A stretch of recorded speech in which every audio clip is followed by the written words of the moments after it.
another children's book from the Cat in the Hat Beginner Books. I'm not sure which of this one is. The Digging-est Dog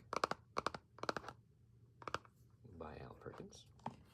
He wrote several of these. Some good art. This one is from 1967. So, a very long time ago. I was the saddest dog you could ever see. Sad because no one wanted me. The pet shop window was my jail. The sign behind me said, "For sale." I was tied to a bare, hard floor of stone. I could not even dig for a bone. I was living all of my life alone. A dog that no one wanted to own. And then one day, at 4:30, Sammy Brown came in the door. Sam took one look at me and cried, "Why are you tied up here, inside?" "I've always wanted a dog like you, so I'll tell you what I'm gonna do. I'll take you out to the farm with me. You'll play outdoors, where you should be." I felt as happy as a pup when Sam paid the man and picked me up. He rubbed my ears. He scratched my head. "I think I'll call you Duke," he said. Sam gave me a collar. He gave me a lead. We left that shop at tremendous speed. We went a long way out of town. We came to the farm of Sammy Brown. It was the nicest place I'd ever seen. A pretty white house in a field of green. And in the shade of the apple tree, a special doghouse just for me. Next morning, while Sam did his chores, he let me run and play outdoors. I'd never played outdoors before. I'd always lived on that hard floor. I'd never run on nice, soft ground. Now I barked with joy as I ran around. Sam looked at me and scratched his head. "Duke, you need some friends," he said. He blew his whistle. He blew a blast, and many dogs came running fast. I'd never met a dog before. Now I was meeting 6 or more. They walked around and looked at me. They looked me over carefully. Then at last I heard them say, "He's one of us. He'll be okay." One dog, who wasn't very big, suddenly began to dig. The others started digging too, but that was something I could not do. I'd never learned to dig in that store. How could I, on that hard stone floor? I tried to dig, but alas, I couldn't. I wiggled my paws just wouldn't. I fell on my ear, I fell on my face, I fell on myself all over the place. The others said, "Duke may be big, but he's no good. He cannot dig." They stuck their noses in the air. They walked away. They left me there. "I'll teach you, Duke," cried Sammy Brown. "I'll teach you how to dig deep down." He crouched beside me. With his hand, he dug a hole in a pile of sand. I tried it too, but still I couldn't. I wiggled my paws just wouldn't. I never learned to dig in that store. How could I, on that hard stone floor? Sammy sighed. I almost cried. My eyes and nose were full of dirt. My paws and claws and elbows hurt. I had a pain across my back. I knew I'd never get the knack. Sam felt sad, and I felt bad. If only I could make him glad. We both knew I'd never get it right. Sam and I couldn't sleep that night. So, when the sun rose in the sky, I thought I'd give it one more try.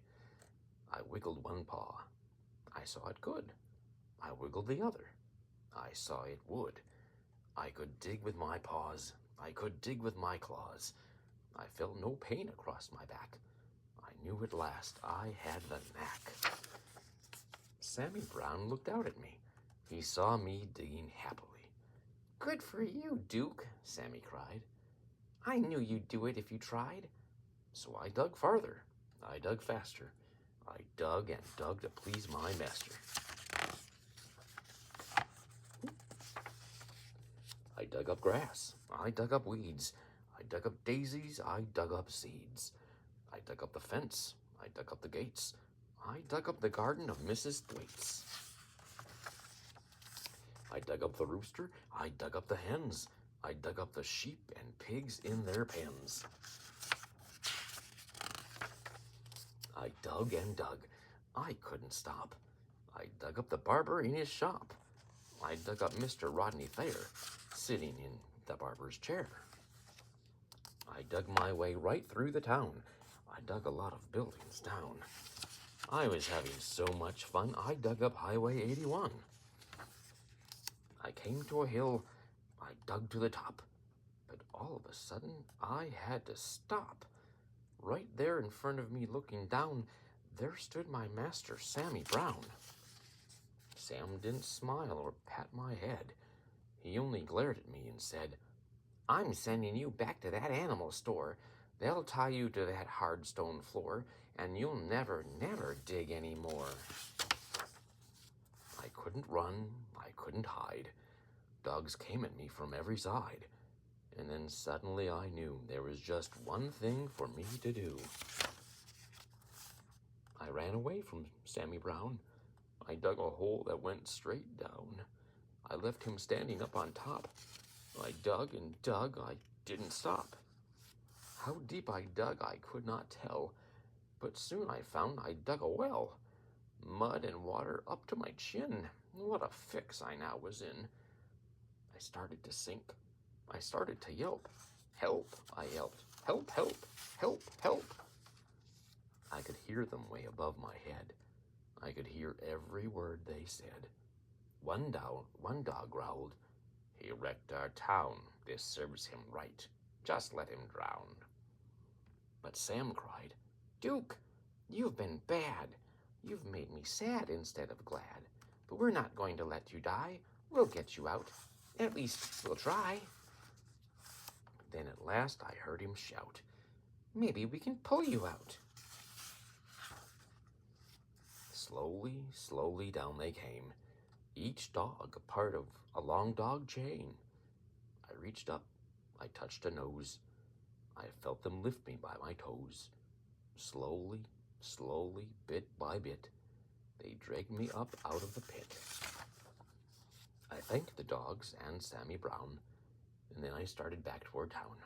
I knew I had to dig once more to fix things up as they were before. That's what I did. I dug back gates. I dug back the garden to Mrs. Thwaites. I dug back the roosters and the hens. I dug back all the pigs and their pens. I dug all day in the summer sun. I dug back Highway 81. I dug back everything in town, everything that I'd knocked down. Today when I dig, well, I'm careful now. I'm useful too. Sam lets me plow. He'll never send me to that store or tie me up on a hard stone floor. My dog friends watch and wonder why. They can't dig as well as I. And that's the end.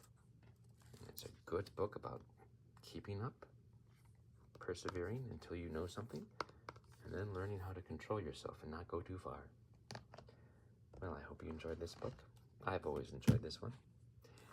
And let me know in the comments if this is a book that you had as a kid or that you have with your family now. Also leave a comment if there's a book in particular you'd like to have me do. And, subscribe to the channel if it's doing something for you. See you next time.